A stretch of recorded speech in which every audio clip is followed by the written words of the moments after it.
These are United States Marines. They're professional fighting men, dedicated to the defense of their country and fiercely proud of their Corps and its traditions. The Marine holds a unique position and reputation in the profession of arms. One of their own, Colonel John W. Thomason, Jr., wrote of them, "You could find every sort of man from every sort of calling." There were large-boned fellows from Pacific Coast lumber camps and tall, lean Southerners who swore amazingly in gentle, drawling voices. Husky farmers from the Corn Belt and youngsters who had sprung to arms from the necktie counter. Diverse people who ran curiously to type, with drilled shoulders and a bone-deep sunburn and a tolerant scorn of nearly everything on earth. The old breed of American regular regarding the service as home and war as an occupation.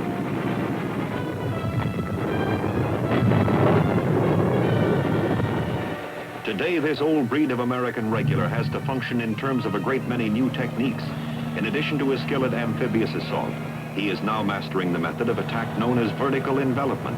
The helicopter gives him the ability to move swiftly ashore regardless of beach conditions and to come in where his enemy is not, to open the attack on terms and at the place of his own choosing. The Marine of today must be ready for any kind of fight, from a brush fire war to full-scale nuclear combat. How a Marine Corps enlistee comes to be one of these professionals, ready and able to take his place in America's defensive armory. How he comes to be a Marine. This is the story we want to tell today.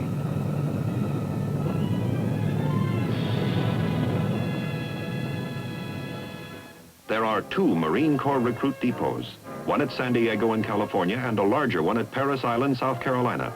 Training at both installations is the same and the objective the same, the making of Marines. The setting for our story is Parris Island. A busload of new recruits is arriving for training. Your first look at Parris Island is a quick one. You move directly from the bus into the reception building. It's like the corporal said, from now on, there's no such thing as wasting time. Processing starts right off with another batch of questionnaires to fill out, but the paperwork is just about over. This is a campaign hat. It is the badge of the drill instructor. All right, you people, look up here. Feast your eyeballs on me. I'm your drill instructor, so take a good look at me. For the next 12 weeks, you're going to see me morning, noon, and night. I'm going to be your mother, father, sister, and brother. I'm going to spend every minute making you into Marine.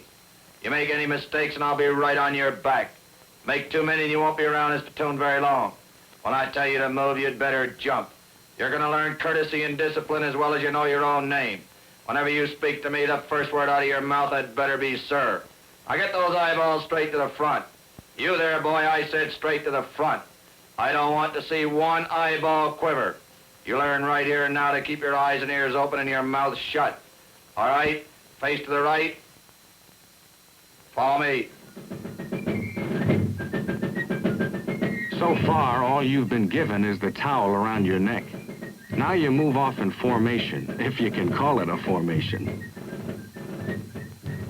Passing by the Iwo Jima statue, you can't help wondering if those guys were as full of butterflies when they started training as you are. The next thing is to shed your civilian clothes. This is where you kiss them goodbye. You can send them home or give them to the Salvation Army or burn them, but you can't keep them. That's where the towel comes in.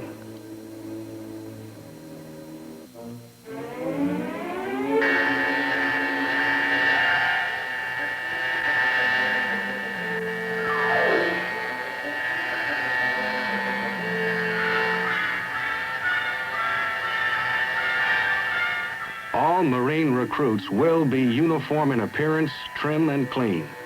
The recruit haircut does make for cleanliness and uniformity, no doubt about that. Every recruit will take a thorough shower following the haircut session. Now you're ready for a uniform.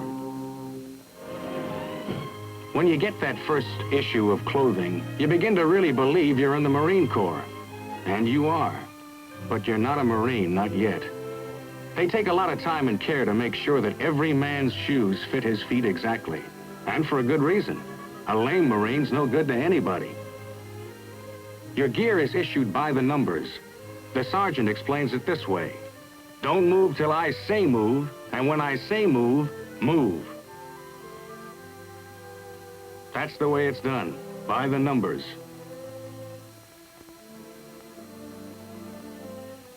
By the time you get settled down, get your barracks cleaned up 2 or 3 times, it's time for lights out. When a DI comes into the room, you will be on your feet. You can take your time stowing your gear, as long as it's not over 5 seconds. In the morning, training will start in earnest. But right now, you learn another Marine Corps tradition, evening prayer. It's silent, each man to his own. Once again, and from now on in everything, as you find out, a recruit does things by the numbers. Stand by to hit your racks. Out of your shoes. On your racks. Move. Move!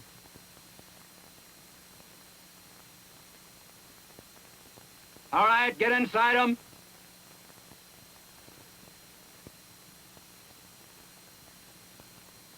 You people will be quiet. You people will go to sleep.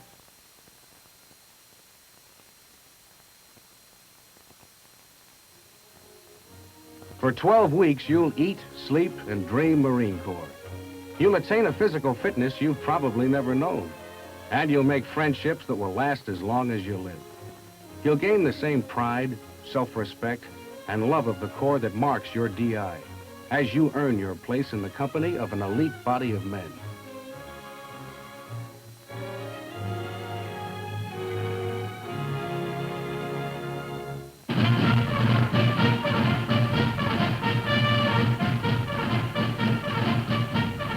Right now, however, all that's ahead of you. And today you begin in earnest.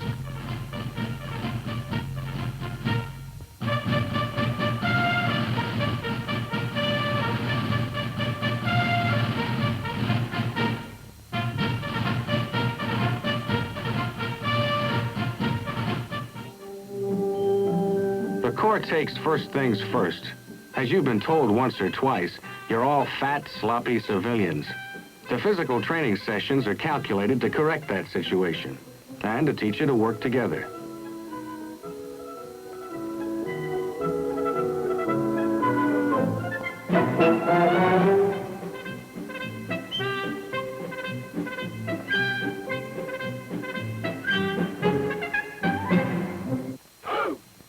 Your best seasoning and teamwork comes with close order drill.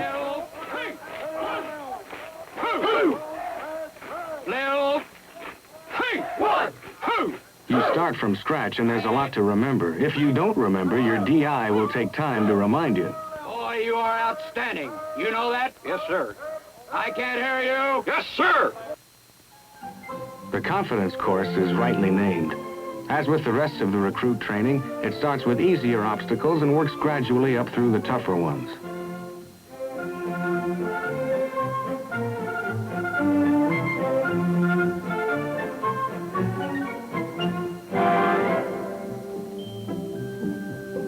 Some of the final ones you don't get to until late in the training cycle, which is all right by the recruit. There's plenty to do in any one day without trying to do everything at once.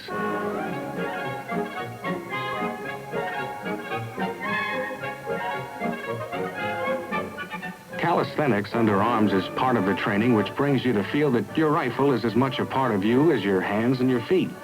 The relationship between a Marine and his rifle is a special thing, and the recruit finds it out early. Now, as time passes and the DIs stay on your back, something begins to happen. One day you can feel that you and the others are working together smoothly, knowing what to do, doing it with precision. This is the moment, or at least one of the moments, when pride takes root and starts to grow. It's simple enough, really. There's a basic satisfaction in doing a thing well.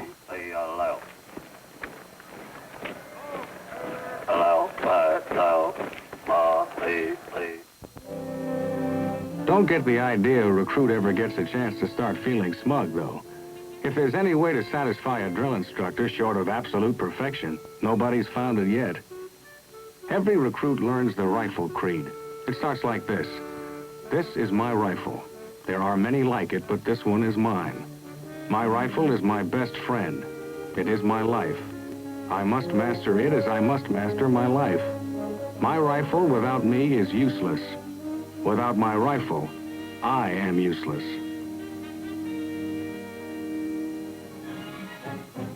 The Marine Corps as a whole has to be ready for amphibious operations. That goes for recruits, too. You'd be surprised how many guys don't know how to swim when they start training. But they learn before they're through. By the numbers. On Sunday, a recruit can go to the church of his choice, and he's encouraged to do it. It's a simple fact that a basic part of America's strength lies in its faith in God. And who's got so much strength he couldn't use a little more?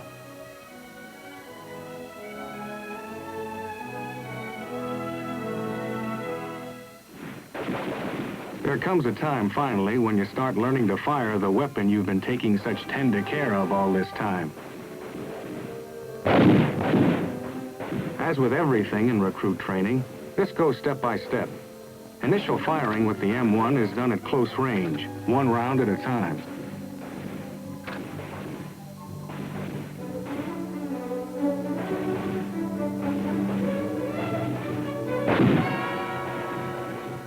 This is serious business, and every man has in mind to become an expert.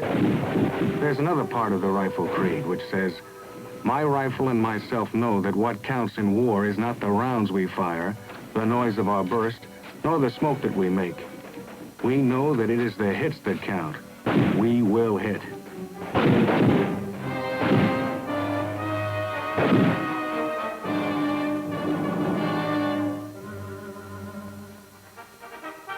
Meantime, and always, the physical conditioning goes on. The fat comes off and working muscle takes its place. The instructors do what you do, and a lot more, since they do it with several groups a day. Recruit training isn't easy, but along the way you learn something very important. You learn that you can go until you can't go anymore, and then go some more. Don't get the idea recruit training is all muscle work, though. You spend plenty of time in the classroom, too, busting your skull over subjects like Marine Corps history, map reading, nuclear, biological, chemical warfare, personal hygiene, American democracy, the mechanics of weapons. One high point in the training comes when the recruits take part in the field meet. The various events are familiar, some of them. Others have a more uniquely military flavor, as you'll see. All of them are gone into with plenty of yelling and laughing and enthusiasm.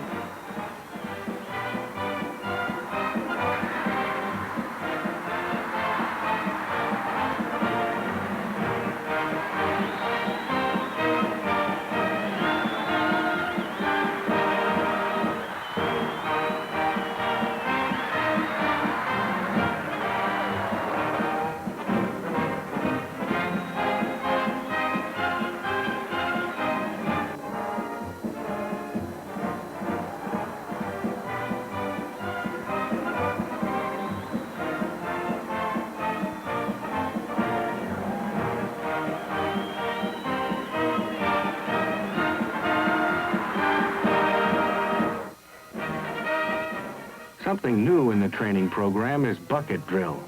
Remember how you used to play with sand in a bucket when you were little? Forget it. Here you start off with a little sand and it feels like a ton. But before long, you can handle it okay. Whenever this happens, they add more sand.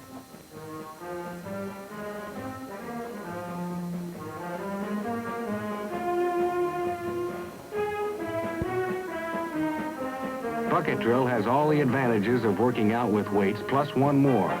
You can't wash your underwear in a barbell.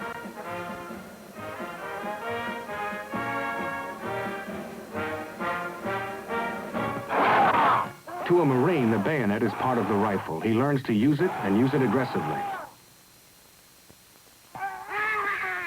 One of the tools you have to work with is a rifle-length bar, padded at both ends. It's called a pugil stick. In the first sessions, you work against a dummy. but you keep in mind what you've been taught. That's what I like to see, a little man get out here and do something. That's all it takes. It's not how big you are, it's how good and aggressive you are.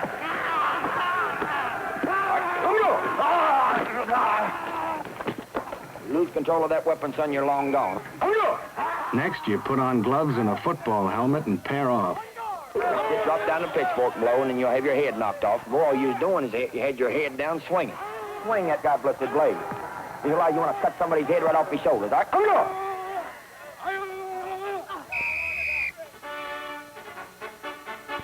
At this stage, you're working with the final and roughest section of the confidence course. And every time you successfully do something you never thought you could do, just that much more confidence and assurance is the result.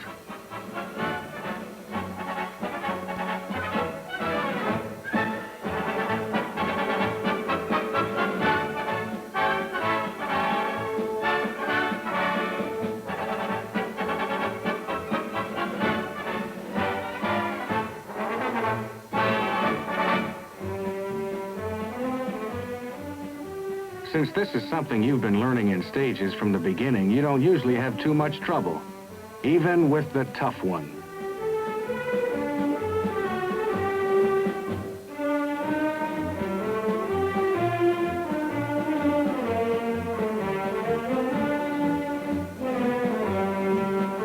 The man who completes his training over the Parris Island confidence course may someday run into a physical obstacle for which he's not prepared, but it's not likely.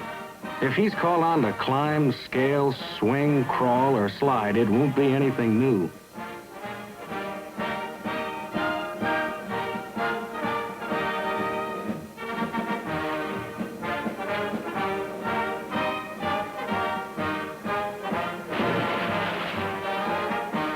Of course, not everybody makes it the first time around, but they learn, and that's what it's for. In the final weeks, things seem to move faster and faster. You know now what to expect and what's expected of you, and you're better able to meet those expectations. You begin to think that maybe you're going to make it after all.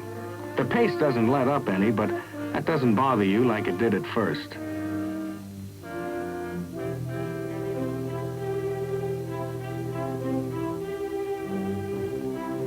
The fact is, you're catching on. You're beginning to feel at home in the uniform of a United States Marine.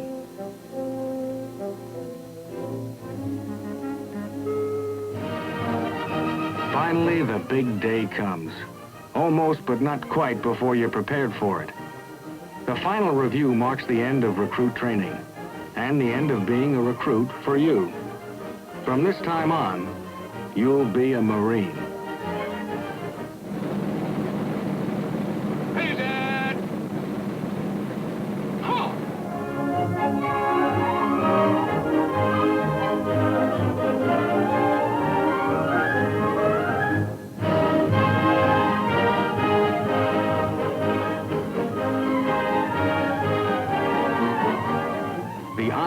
From the various recruit platoons receive a personal letter from the general and will take their place in the reviewing area while the rest of the men pass in review.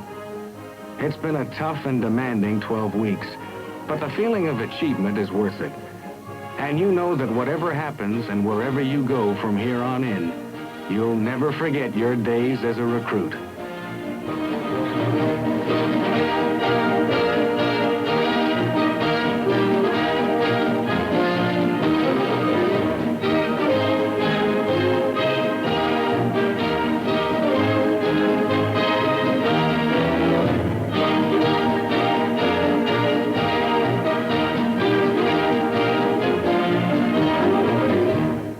For these men, this is the end of an important time in their lives as Marines. It's also only a beginning. Now they can begin to really master their profession. Advanced training is ahead, in which each one of them will learn to use virtually every weapon of modern infantry combat. After that, assignment in the Fleet Marine Force. They've weathered a rugged 12-week transition from boy to man, and they'll never be the same again. They are, as they'll be glad to tell you, United States Marines.